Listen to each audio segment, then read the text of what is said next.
Hi hello welcome to Andhra Prabha. నేను సాయి.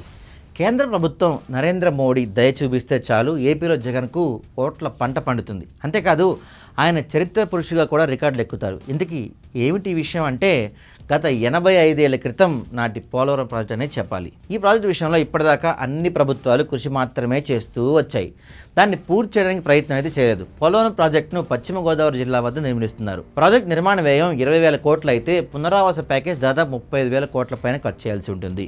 చంద్రబాబు టైంలో మొదలైన ఈ ప్రాజెక్ట్ నిర్మాణ పనులు ఒక కొలిక్కి వచ్చాయి. దాదాపు 75% పైగా ప్రాజెక్టు పూర్తయింది.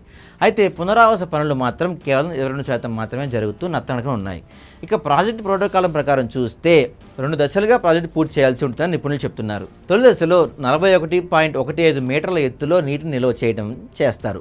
రెండో దశలో 45 మీటర్ల వద్ద నీటిని నిల్వ చేస్తారు. ఇక ప్రాజెక్టు యొక్క మొదటి దశను త్వరగా పూర్తి చేయడానికి 12,911 కోట్లను విడుదల చేయడానికి కేంద్రం అంగీకరించిందని చెప్తున్నారు. అలా పోలవరం మొదటి దశ పూర్తి చేయడానికి సుమారు 17,144 కోట్లు అవసరమవుతాయని ఒక అంచనా. దీనికి సంబంధించిన ప్రతిపాదన ఇప్పటికే జల విద్యుత్ శాఖలో పెండింగ్లో ఉంది. తొలి దశలో కనీసం 15,000 కోట్ల రూపాయలు రిలీజ్ చేస్తే సగానికి సగం గ్రామాలకు చెందిన పునరావాస సాయం అందుతుంది. అధికంగా జరిగితే పోలవరం తొలి దశ కింద నీటిని 41.5 అడుగుల ఎత్తులో నిల్వ చేయడానికి కూడా వీలుంటుంది అని అంటున్నారు.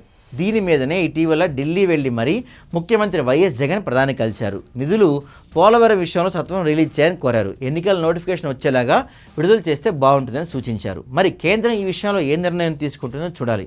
మోడీ కనుక దయ చూపితే ఏపీ సర్కారుకి ఇది అతిపెద్ద విజయమే అవుతుంది.